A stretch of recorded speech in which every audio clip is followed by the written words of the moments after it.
오늘은 성자가 된 청서부 중에서 세 번째 단편 소설 눈먼 시인과 아내를 읽도록 하겠습니다.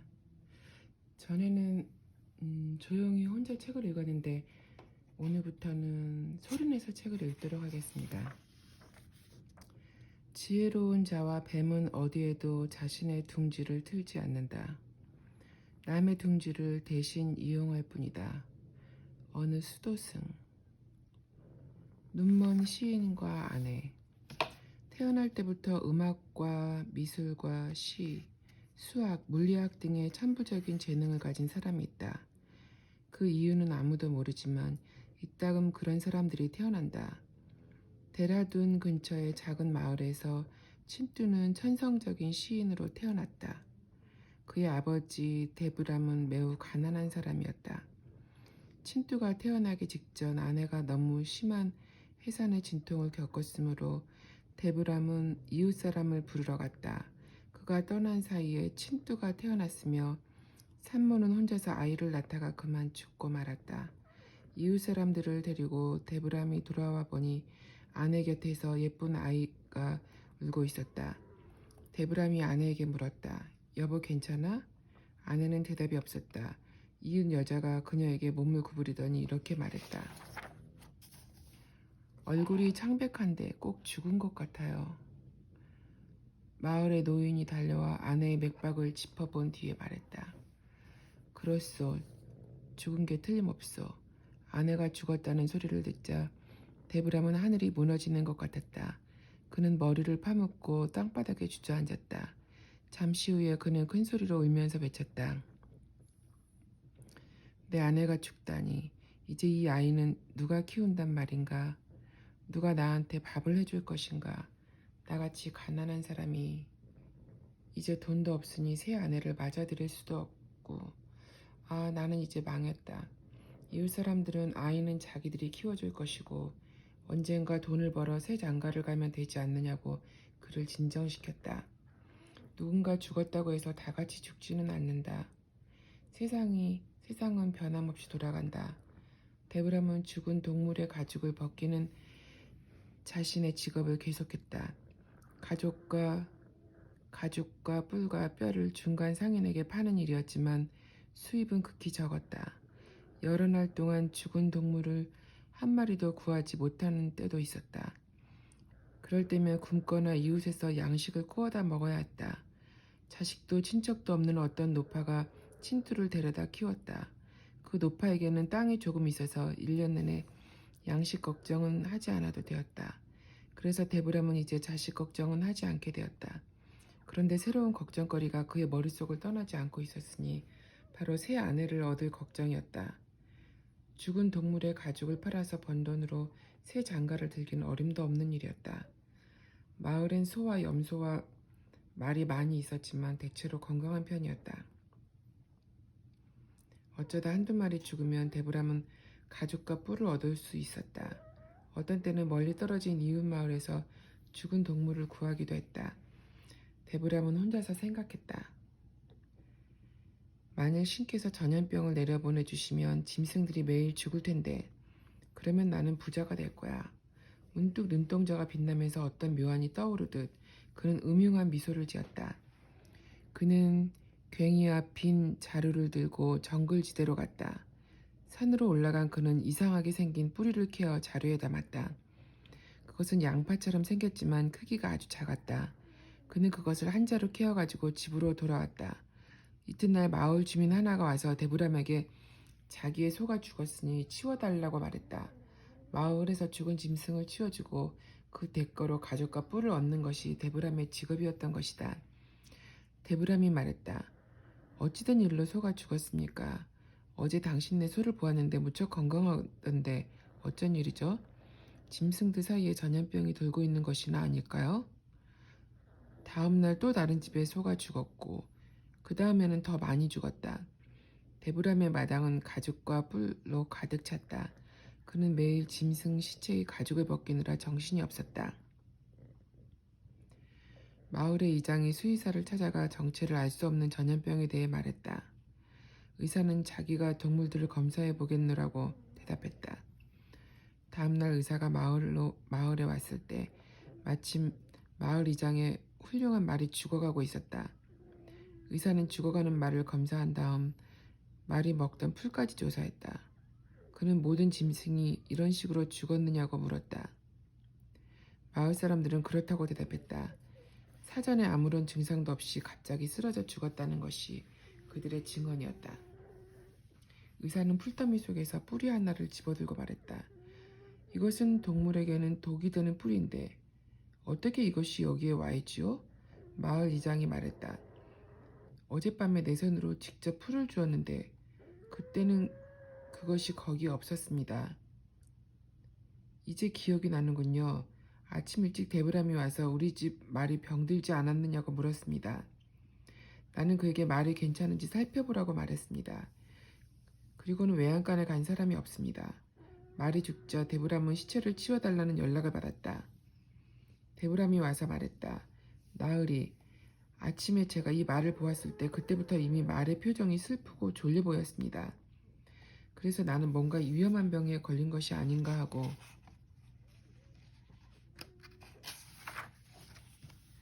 생각했었습니다. 의사가 뭐라고 하던가요? 마을 이장이 말했다. 병에 걸린 것인지 중독된 것인지 의사도 아직 잘 모른다네. 데브람은 말의 시체를 끌고 돌아갔다. 집으로 가다가 의사는 죽은 짐승의 가죽이 보관되어 있는 데브람의 집을 조사해봐야겠다고 생각했다. 아무에게도 말하지 않고 의사는 데브람의 오두막집 안으로 들어가 독뿌리가 들어있는 자루를 찾아냈다. 그는 집으로 돌아와 그 사실을 경찰에 알렸다. 말의 가죽을 벗긴 뒤 데브람은 집으로 돌아왔다.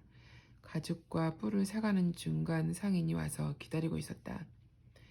데브람이 말했다. 이것들 전부를 살 만큼 충분한 돌을 가져왔습니까? 중간 상인이 미소를 지며 말했다. 날 믿지 못하겠나? 모자라는 돈은 다음에 갚겠네. 가죽과 뼈 전부를 흥정하니 110루피가 되었다. 중간 상인이 말했다. 걱정 말게 데브람. 이 자리에서 110루피를 다 지불하겠네. 보아하니 자네는 날 믿지 못하는 것 같구먼. 데브람이 웃으며 말했다. 믿지 못하는 게 아니라 곧 결혼할 예정이라서 한꺼번에 돈이 필요하기 때문입니다. 바로 그 순간 경찰이 들이닥치며 말했다. 데브람, 너와 결혼할 여자는 준비가 다 되었다. 가자. 그들은 수갑을 채워 독뿌리가 된 자루와 함께 그를 체포해 갔다. 그렇게 해서 데브람은 감옥의 철창과 결혼하게 되었다. 노파의 집에서 친뚜는 무럭무럭 자랐다. 그는 영리하고 명랑했으며 건강했다. 그러나 그에게는 운이 없었다. 모든 것을 다 가진 사람은 없다. 친뚜는 다른 것을 모두 가졌지만 좋은 행운을 갖지 못했다. 그가 3살 때 그를 키워주던 친절한 노파가 세상을 떠났다. 친뚜는 말도 배우고 걸음도 걸었지만 마을에서는 아무도 친뚜를 데려다 키우려고 하지 않았다. 친뚜를 불길한 존재로 여겼기 때문이었다. 사람들은 이렇게 말했다. 저 애가 태어나자마자 어머니가 죽었고 3달 있다가는 아버지가 감옥에 갇혔다. 그리고 3년 후에는 그를 키우던 노파까지 죽었다. 마을의 이장이 친뚜를 데라둔 시내에 있는 고아원으로 데려다 주었다. 그는 그곳에서 다른 아이들과 함께 자랐다. 고아원에 있는 대부분의 아이들은 게으르고 둔했으며 지저분했다. 그러나 친뚜는 정반대였다. 그는 매우 미남이었으며 영리했고 활기찼다. 고아원을 운영하는 여인은 친뚜에게 깊은 애정을 느꼈다. 그래서 그를 고아원에서 키우지 않고 그곳에서 조금 떨어진 자기 집으로 데려가서 같이 살았다. 그녀는 불과 5살밖에 안 된 친뚜에게 읽고 쓰는 법을 가르쳤으며 6살이 되면서부터 그는 시를 짓기 시작했다. 여인은 그의 놀라운 재능에 감동했다. 그런데 7살이 되었을 때 친뚜는 갑자기 병에 걸려 두 눈이 멀어버렸다. 두 눈동자가 뿌연 막으로 뒤덮이면서 볼 수 없게 된 것이다. 친뚜는 별로 걱정을 하지 않았지만 의사가 그런 종류의 눈병은 고칠 수 없다고 했기 때문에 여인은 슬픔에 잠겼다. 친뚜가 시를 읊으면 여인은 그것을 종이에 받아 적었다.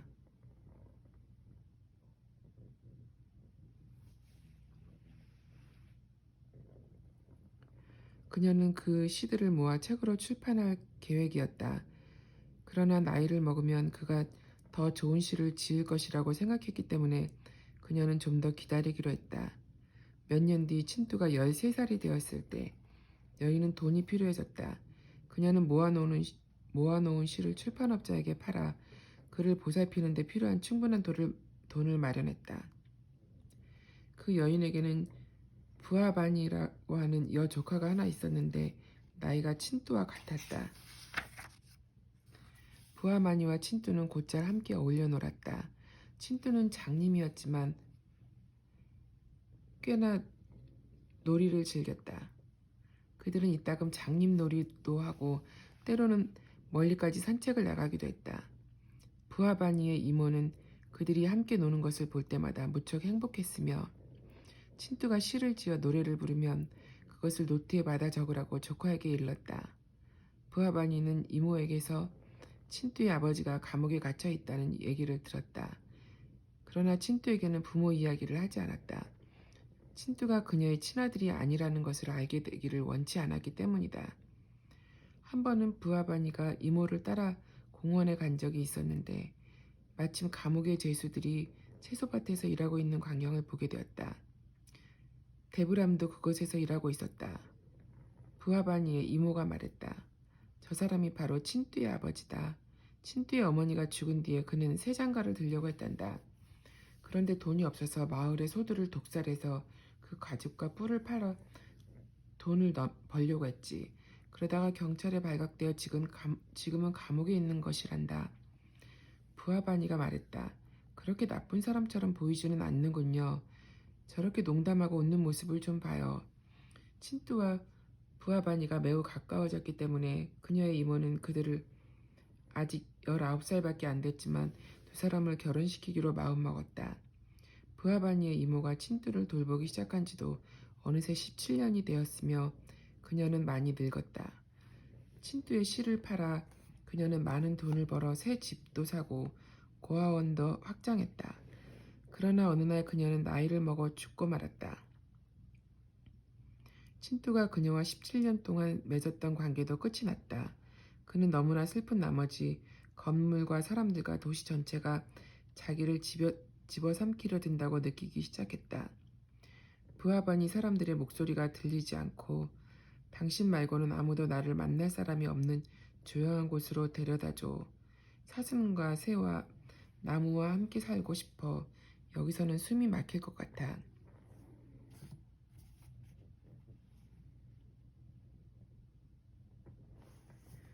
부하바니도 그의 고통을 이해했다. 그를 다른 곳으로 데려가지 않으면 미쳐버릴지도 모른다는 것을 깨달았다. 그녀는 집과 다른 재산을 죄다 팔아버리고 산속의 작은 마을 무수리로 이사를 갔다. 친두의 아버지는 너무 많은 가축을 독살했기 때문에 죄가 컸다. 그래서 감옥에서 10년을 살아야 했다. 석방되자 그는 더 이상 결혼이나 돈 버는 일에 흥미를 느끼지 못했다. 수도승이 될 생각으로 그는 절을 찾아갔다. 수도승이 되는 길만이 자신의 죄를 씻는 방법이라고 믿었기 때문이다. 그래서 그는 하리드와르로 가서 수도승이 되어 절에서 살았다. 그는 하나밖에 없는 아들에 대해서는 거의 잊고 있었다. 친투는 이제 산속 마을에서 살게 되어 무척 행복했다. 시가 그의 입에서 물 흐르듯 흘러나왔다.